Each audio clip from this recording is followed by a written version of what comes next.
Okay, but if I swapped my whole body with your body Yeah. and kept my brain, would I be Dan? No. No. Exactly. So if you swap the whole chassis of a car somehow, but it's piece opposite. by piece, It's opposite with cars, though. they started doing that with the Cybertrucks. Did you see that?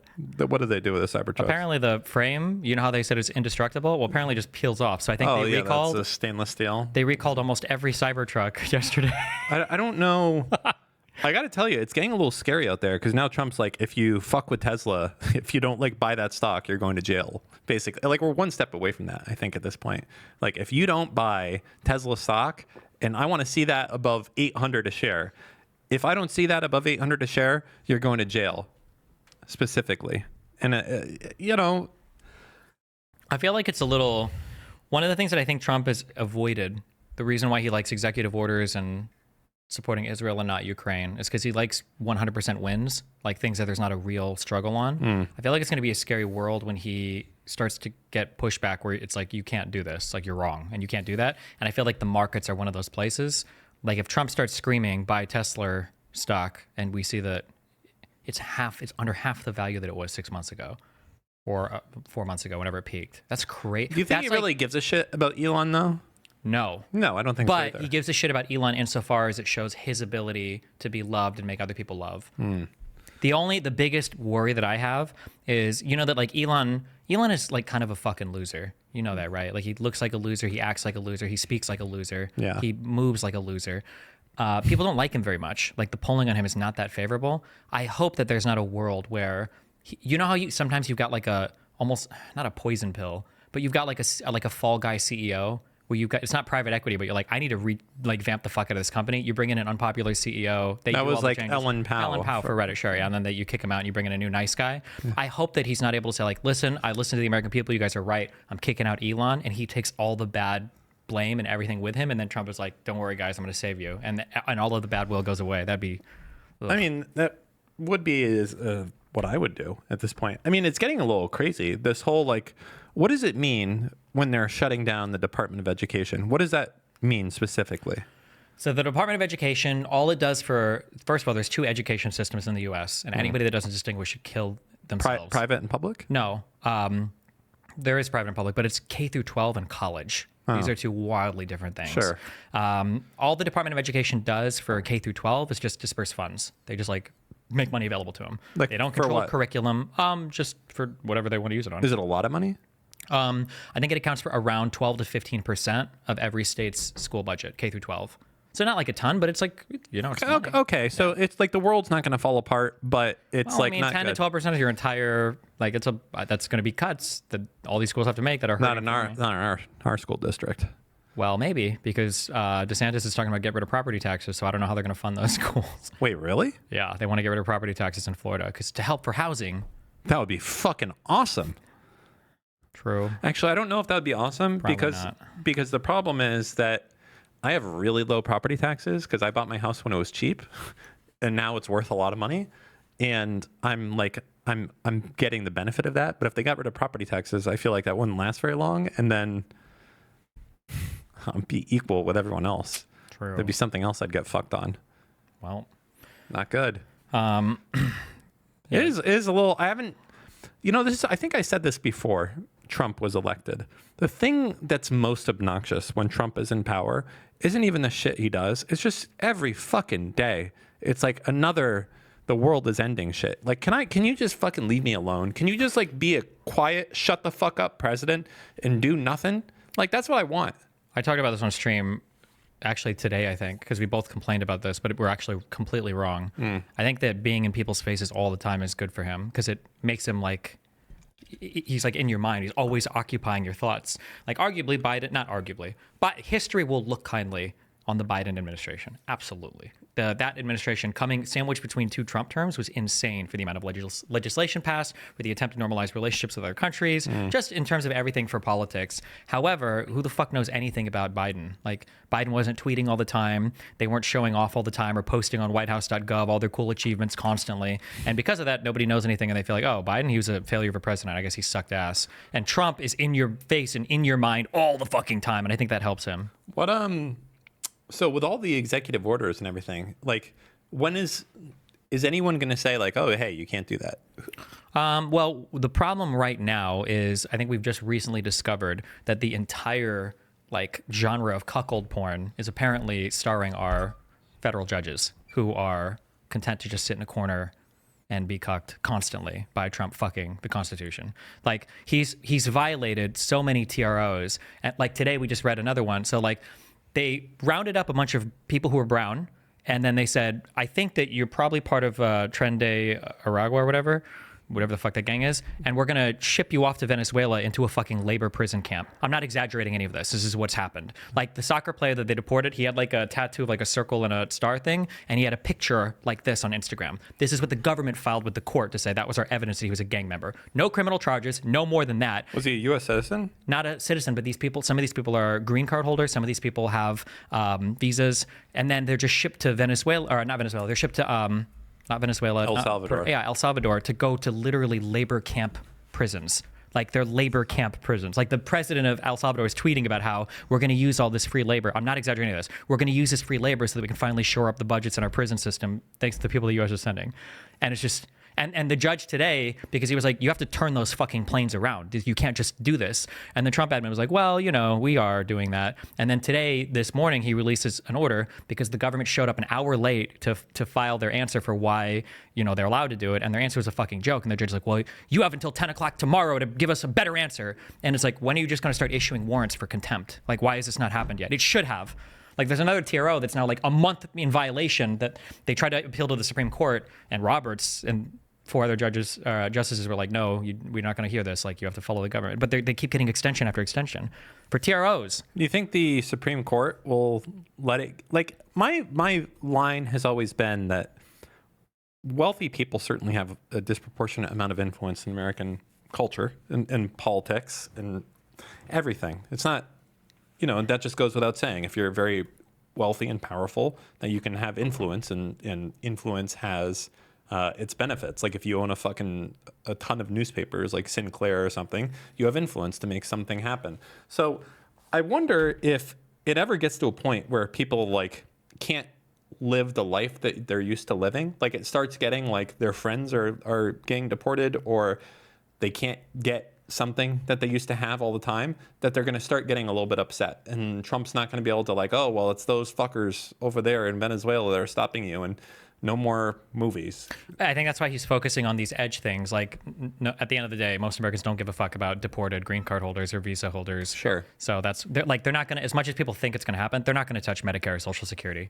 I mean, they can't. It's going to be like electoral suicide if they touch that. So it's just going to be nibbling around the edges of this bullshit stuff that's eroding our democracy. The last thing that Biden did, and when he was in power, is he like added a huge amount of debt to Social Security. There used to be this thing called the Windfall Elimination Act, and the WPO and Government Pension Offset, GPO and WEP or something, like Windfall Elimination Act.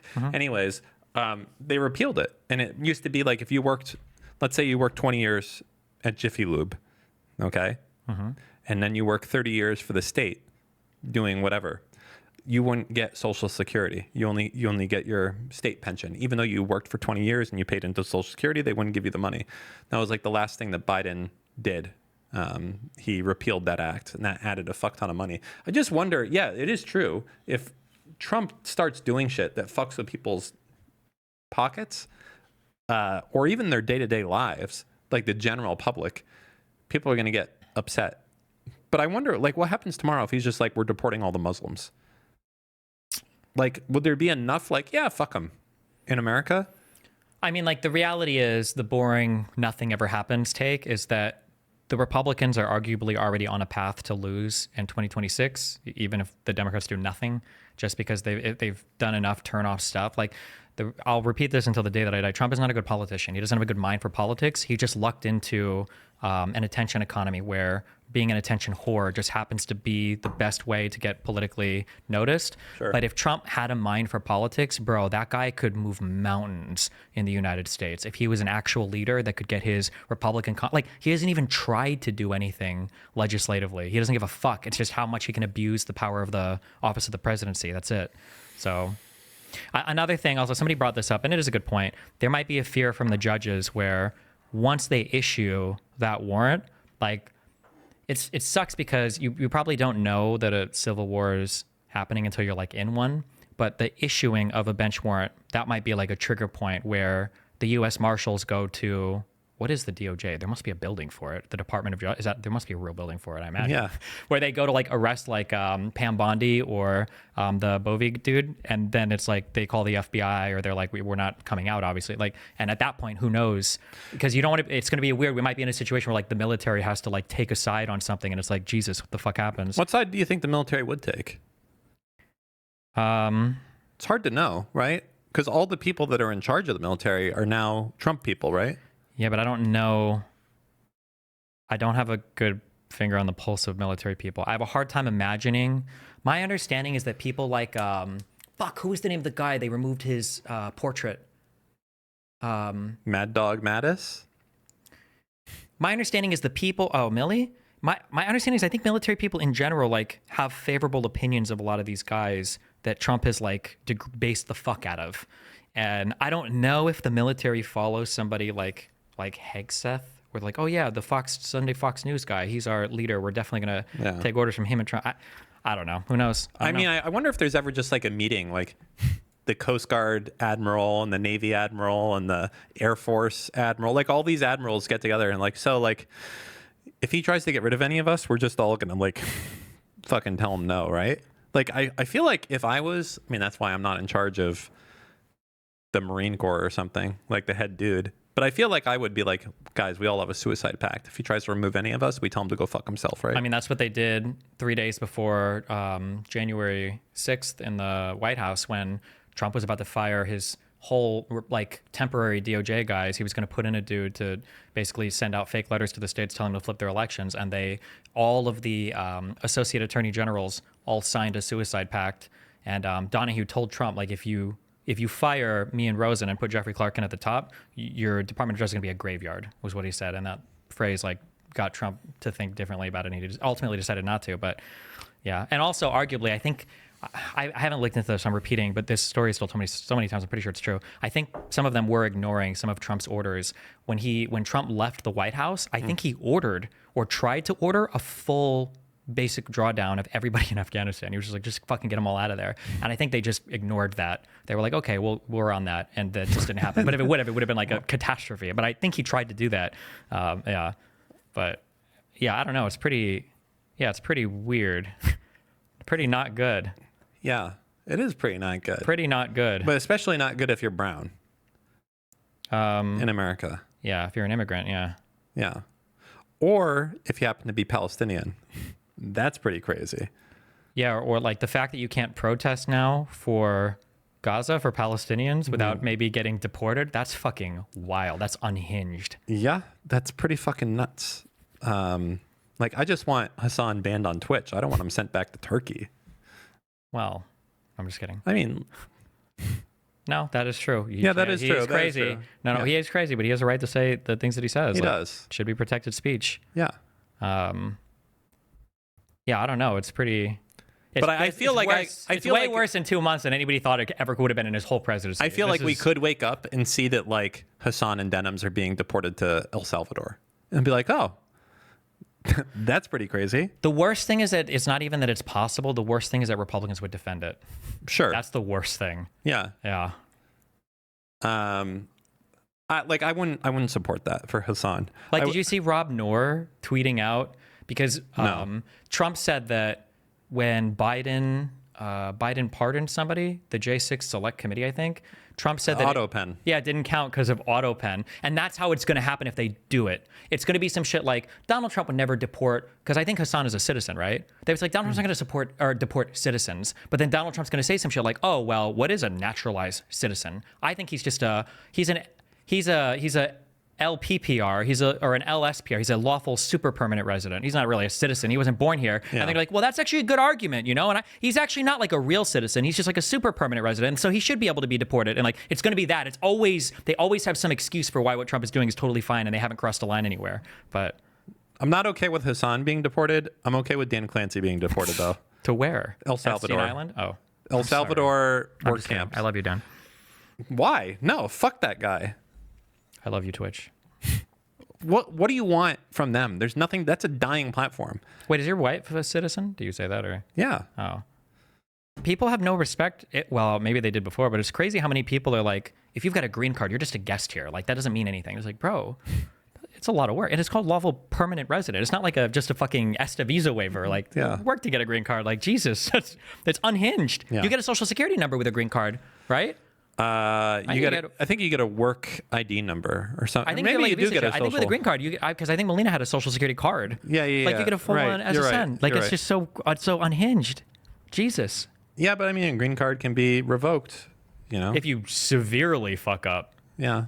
Which I think is okay. Like, that the act that they're using to deport people, I think the spirit of that act is fine. Like, if you were seriously in the U.S., like, trying to fundraise and send weapons to Hamas or something, then that's fair. But it's just so weird because Hamas is the government of the Gaza Strip. So basically, if you're protesting on behalf of the Palestinians, you're always going to be supporting terrorists as designated by the U.S. government, which they can say anybody's a terrorist at any point in time, by the way. So, it's fucking wild. It's scary out there right now. I'll say that. Anyways, enough politics. Oh, God, it's making me depressed. All this type of stuff right now. Let's get into the news.